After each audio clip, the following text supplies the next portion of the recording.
మాతృదేవోభవ. ఫాల్గుణ మాసం 2025 సంవత్సరం, క్రోధినామ సంవత్సరమే తెలుగులో. వారికి ఇక ద్వాదశ రాశుల వారికి ఈ ఫాల్గుణ మాసంలో గోచార ఫలితాలు ఏ విధంగా ఉంటాయో సశాస్త్రీయమైనటువంటి పద్ధతిలో తెలుసుకునేటువంటి ప్రయత్నం చేద్దాము. ఇందులో అతిశయోక్తులకి తావు లేదు. ఇంత ఉంటే ఇంత చెప్పి నువ్వు తెల్లవారేపు కోటీశ్వరుడైపోతావు, ఎవరా ఏమన్నా కాదన్నా అవునన్నా జరిగేది ఇంతే, అలాంటి బడాయి కబుర్లు ఏమీ ఉండవు. శాస్త్రం ఎంతవరకు చెప్తోందో అంతవరకే. అలాగని చెప్పేసి ఏదో మీకు భయంకరమైన ఆపద వచ్చేస్తోంది అని చెప్పి మిమ్మల్ని భయపెట్టేటటువంటి ప్రయత్నం కూడా ఏమీ జరగదండి. ఎందుకని అంటే శాస్త్రం ఎంతవరకు ఉందో అంతవరకు చెప్పడం కోసమే మేము ఈ ఛానల్ ప్రారంభం చేశాము. అయితే ఇక్కడ ముఖ్యంగా ఈ అతిశయోక్తులకి వాటికి తావు లేకుండా ఉన్నది ఉన్నట్టు చెప్పడం ఒక వంతు కాకుండా, ఈ రాశి ఫలితాలు అనేటటువంటివి రాశిగతమైన ఫలితాలు. ఇది కేవలం గోచారం అంటే మన జాతకంలో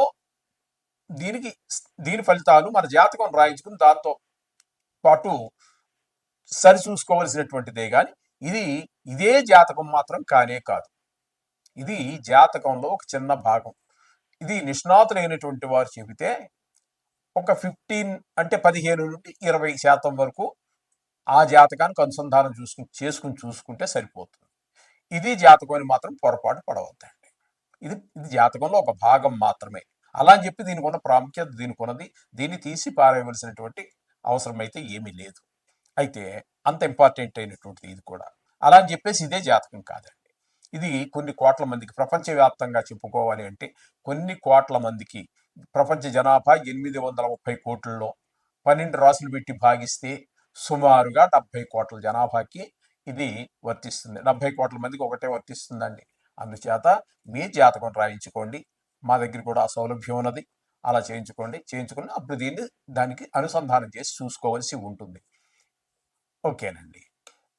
ఇప్పుడు మేషరాశి వారికి ఏ విధంగా ఉంటుంది అనేది చూద్దాము.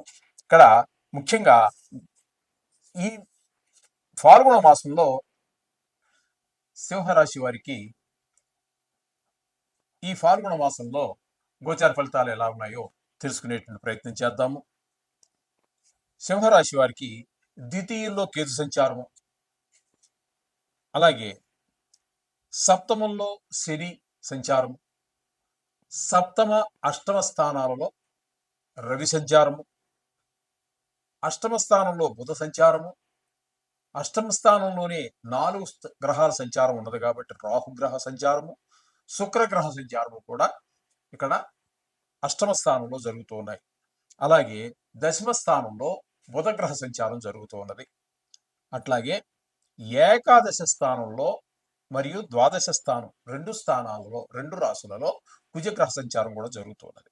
అయితే వీటి ఫలితాలు ఏ విధంగా ఉంటాయి సింహరాశి వారికి? ద్వితీయంలో కేతు సంచారం వల్ల కొన్ని ఆర్థికమైనటువంటి ఇబ్బందులు, మాటలో కొంచెం కఠినత్వము, కుటుంబంలో వారు మన మాటను కొంచెం లెక్క పెట్టకపోవటము, లేదా మన మాటకు వాళ్ళు బాధపడటము, లేకపోతే వాళ్ళ మాటలకు మనం బాధపడటము జరిగేటువంటి పరిస్థితులు ద్వితీయ స్థానంలో కేసు సంచారం వల్ల జరుగుతూ ఉంటాయి. కొంచెం ధనాదాయం కూడా తగ్గుతుంది. కొంచెం ధనానికి ఇబ్బంది పడాల్సిన పరిస్థితులు ఏర్పడుతూ ఉంటాయి ఈ కేతుగ్రహ సంచారం వల్ల. ఇకపోతే సప్తమ స్థానంలో శని సంచారం వల్ల భార్యాభర్తల మధ్యన కొంచెం చిటపటలు, మీ భావాన్ని ఆవిడ అంగీకరించలేకపోవచ్చు, లేకపోతే ఆవిడ చేష్టలు మీకు నచ్చకపోవచ్చు. ఈ విధమైనటువంటి ఫలితాలన్నీ కూడా కుటుంబంలో కొంచెం చికాకు వ్యవహారం అంతా కలిగిస్తూ ఉంటాడు ఈ శని భగవానుడు. అట్లాగే సప్తమ స్థానం, అష్టమ స్థానం 2 స్థానాల్లో రవి సంచారం జరుగుతోంది. ఈ 2 స్థానాల్లోనూ కూడా రవి యొక్క సంచారం శుభప్రదమైన ఫలితాలు ఇవ్వదు. అయితే 7వ స్థానంలో, సప్తమ స్థానంలో ఉన్నప్పుడు భార్యాభర్తల మధ్యన కుటుంబంలోనూ కొంచెం చికాకులు, వ్యవహారం కొంచెం ఈ విధమైనవి కనిపిస్తూ ఉంటాయి. అలాగే మీరు ఎవరితోనైనా భాగస్వామ్యంతో 2-3 కలిసి ఏదైనా వ్యాపారం చేస్తూ ఉన్నట్టయితే వారిద్దరి మధ్యన కూడా మాట పొసగదండి. మీ అభిప్రాయాలు వేరుగా ఉంటూ ఉంటాయి, వారి అభిప్రాయాలు వేరుగా ఉంటాయి. ఈ విధమైన కొంచెం చికాకులు కలిగించే పరిస్థితులు గోచరిస్తూ ఉంటాయి. అలాగే అష్టమ స్థానంలో రవి యొక్క సంచారం వల్ల రాజదండన అంటే కొంచెం చెప్తున్నాం కదండి, కొన్ని కోట్ల మందికి సంబంధించినటువంటి ఫలితాలు ఉంటాయి ఈ రాశి ఫలితాలు అనేటప్పటికీ. అందులో ధన నష్టం వచ్చేట అవకాశం ఉంటుంది, పెద్ద కష్టం వచ్చేటట్టు అవకాశం ఉంటుంది. ఆప్తమిత్రులో లేకపోతే బంధువులు, దగ్గర చుట్టాలు, దూరం చుట్టాలు, బాగా ఆప్తమిత్రులు, లేకపోతే అయిన వాళ్ళలో ఎవరో ఒకరు కాలం చేయటం ద్వారా ఆ దుర్వార్త వినటము, ఆ కష్టం రావటము, అలాగే కలతరపీడ, కొంతమందికి కలతరపీడ కూడా వచ్చేటువంటి అవకాశం ఉంటుంది. ఈ విధమైన ఫలితాలన్నీ కూడా అష్టమ స్థాన ఫలితాలు వల్ల వస్తూ ఉంటాయి రవి యొక్క సంచారం వల్ల. అయితే ఇక అష్టమ స్థానంలో బుధుని యొక్క సంచారం జరుగుతోంది. బుధుని యొక్క సంచారం ఇక్కడ మనం చెప్పుకోవాలి అంటే 17 వరకు రుజుమార్గంలో, తర్వాత వక్రగతిలోకి మారుతున్నారు కాబట్టి ఆయన సప్తమ అష్టమ స్థానాల్లో సంచారంగా మనం చెప్పుకోవాలి. బుధుని యొక్క సంచారం మాత్రం సప్తమ అష్టమ స్థానాలు 2 స్థానాల్లోనూ కూడా శుభప్రదమైన ఫలితాలు ఇస్తాడు. అంటే ఈయన ఇక్కడ భార్యాభర్తల మధ్యన అనుకూలత, అలాగే జాయింట్ వ్యాపారం చేసే వారి మధ్యన కొంచెం అనుకూలమైనటువంటి పరిస్థితులు ఉండటము, అలాగే 8వ స్థానంలో ఆయన సంచారం చేసేటప్పుడు కొంచెం మంచి వార్తలు వినటము, మంచి ఆదాయం పెరగటము, ఇట్లాంటివన్నీ కూడా 2 స్థానాల్లోనూ బుధుని యొక్క సంచారం మీకు శుభప్రదమైనటువంటి ఫలితాలే ఇస్తూ ఉన్నది. అలాగే శుక్రుని యొక్క సంచారం తీసుకున్నట్టయితే ఆయన అష్టమ స్థానంలోనే మనం చెప్పుకోవాలండి. అష్టమ స్థానంలో సంచారం చేస్తున్నప్పటికీ ఒక్క 2 రోజులు మాత్రం అష్టమ స్థానంలో ఉండి, తదుపరి మనకి సప్తమ స్థానంలో ఫలితాలు మనకి ఇస్తూ ఉన్నారు. సప్తమ స్థానంలో శుక్ర భగవానుడు అనుకూలమైనటువంటి ఫలితాలను ఇవ్వజాలడు. ఆయన ఇవ్వనటువంటి ఫలితాలు ఇంచుమించుగా ఈ నవగ్రహాలలోనూ కూడా ఎక్కువ స్థానాలలో శుభ ఫలితాలు ఇచ్చేటటువంటి గ్రహం ఏదైనా ఉంది అంటే అది శుక్రగ్రహమే. 10 రాసుల్లో శుభ ఫలితాలు ఇస్తుంది. ఇక బుధుని కనుక మనం తీసుకున్నట్టయితే ఆయన 7 రాసుల్లో శుభ ఫలితాలు ఇస్తూ ఉంటాడు. మిగతా వాళ్ళందరూ కూడా తక్కువ తక్కువ ఫలితాలు ఇస్తూ ఉంటారు. 3 రాసులు, 4 రాసులు అట్లా ఉంటుంది. కానీ ఈ శుక్ర భగవానుడు చాలా చక్కటి ఫలితాలన్నీ ఇస్తుంటాడు.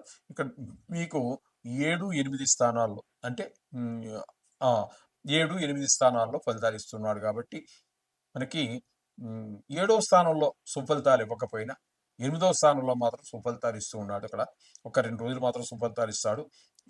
ఇక్కడ 7వ స్థానంలో సుఫలితాలు ఇవ్వడు, 8వ స్థానంలో మాత్రం సుఫలితాలు ఇస్తాడు. అయితే 8వ స్థానంలో ఉన్నది మాత్రం కేవలం 2 రోజులే ఉంటున్నారు కాబట్టి అందుచేత మనం ఆయన పరిగణలోకి తీసుకోవాల్సిన పని లేదు. బుధుని మాత్రం పరిగణలోకి తీసుకోవచ్చు సుఫలితంగా. ఇకపోతే దశమ స్థానంలో గురు సంచారం అంత శుభప్రదమైనటువంటి ఫలితాలు ఉండదు. మీ కష్టానికి తగినటువంటి ఫలితం కనిపించదు. ఆదాయ విషయంలో కానీ, లేకపోతే వాళ్ళు ప్రశంసలు మీ మీ బాస్ మిమ్మల్ని ప్రశంసించడం కానీ జరగదు. మీ సొంత వ్యాపారమే అనుకోండి, అయినప్పుడు కూడా మీరు ఊహించినటువంటి లాభాలు రాకపోవటం, ఎప్పుడు వచ్చేటటువంటి రెగ్యులర్గా మనకు వచ్చేటటువంటి ఆదాయం కూడా కొంచెం తగ్గటం వ్యాపారంలో, ఇటువంటివన్నీ కూడా మనకి ఈ దశమ స్థానంలో గురు సంచారం వల్ల. ఇకపోతే కుజ సంచారం ఏకాదశ ద్వాదశ స్థానాల్లో జరుగుతున్నది. ద్వాదశ స్థానంలో 3 రోజులే కానీ ఎక్కువ రోజులు సుమారుగా 28 రోజుల పాటు మనకి ఏకాదశ స్థానంలో సంచారం చేస్తూ ఉన్నారు. ఏకాదశ స్థానంలో సంచారం చేయడం కారణంగా మనకి ఆ 28 రోజులు చాలా శుభప్రదమైనటువంటి ఫలితాలు ఇస్తూ ఉంటాడు. ధనాదాయం బాగుంటుంది. అలాగే వ్యవహారంలో ఏదైనా మొదలు పెడితే మంచి నైపుణ్యం ఉంటుంది. లాభాలు బాగా అన్నదమ్ములు వాళ్ళు ప్రోత్సహిస్తారు. ఇరుగు పొరుగు వాళ్ళు అందరూ కూడా ప్రోత్సాహం, అందరూ సహాయ సహకారాలు అందటము, ఇవన్నీ మనకి గోచరిస్తూ ఉంటాయి. తద్వారా మనకి వచ్చేది ఏంటంటే ఇక్కడ ఈ మొత్తంగా మనకి ఈ యొక్క సింహరాశి వారికి కనుక మనం చెప్పుకోదలుచుకుంటే 3 గ్రహాల యొక్క బుధ గ్రహం యొక్క సంచారము బాగా శుభప్రదంగా ఉంటుంది. అలాగే కుజుని యొక్క 28 రోజులు ఆయన కూడా పూర్తిగానే మనకి సహకరిస్తూ ఉన్నాడు. ఇకపోతే బుధుడిని కొద్దిగా అటు ఇటుగా మనం చెప్పుకోవాలి. 15 రోజులు అట్టా, 15 రోజులు ఇట్లా ఉన్నారు కాబట్టి మనకి 8వ స్థానంలో సంచరించేటటువంటి రోజులు మాత్రం అనుకూలంగా ఉంటాడు. తరువాతి అది ఆ విధమైనటువంటి ఫలితాలన్నీ కూడా మనకి ఇక్కడ గోచరిస్తూ ఉన్నాయి వక్రగతి మూలంగా. ఇక్కడ చెప్పాలంటే మనకి పూర్తిగా అనుకూలమైనటువంటి గ్రహం చెప్పుకోవాలంటే శుక్రుడు, కుజుడునండి. ఒక 15 రోజుల పాటు, 16 రోజుల పాటు బుధుడు కూడా సహకరిస్తూ ఉన్నాడు. మొత్తంగా ఇన్ని చాలా తక్కువ గ్రహాలు మాత్రమే ఇక్కడ మనకి ఫలితాలు ఇస్తూ ఉన్నాయి. అంటే 2.5 గ్రహాలు అనుకుందాం. 3 గ్రహాలు వేసుకోండి పోని. 3 గ్రహాలు అనుకూలత ఉన్నది, తక్కిన గ్రహాలు ప్రతికూలత ఉన్నది. కాబట్టి వీరికి ఈ రాశి వారికి చెప్పాలి అన్నట్టయితే మీకు ఓ, ఏకాదశ స్థానంలో ఉన్నటువంటి కుజుడు మంచి ఫలితాలు ఇస్తూ ఉన్నారు. శుక్ర భగవానుడు మంచి ఫలితాలు ఇస్తూ ఉన్నారు.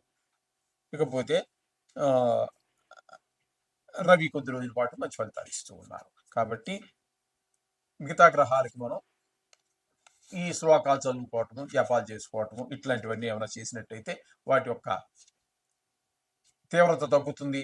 మనకి అనుకూలమైన ఫలితాలు వచ్చేటువంటి అవకాశం పుష్కలంగా కనిపిస్తోంది. దానితో పాటుగా మనకి ఈ సంకటహార చతుర్థి అని చెప్పేసి ప్రతి మాసంలో వస్తూ ఉంటుంది.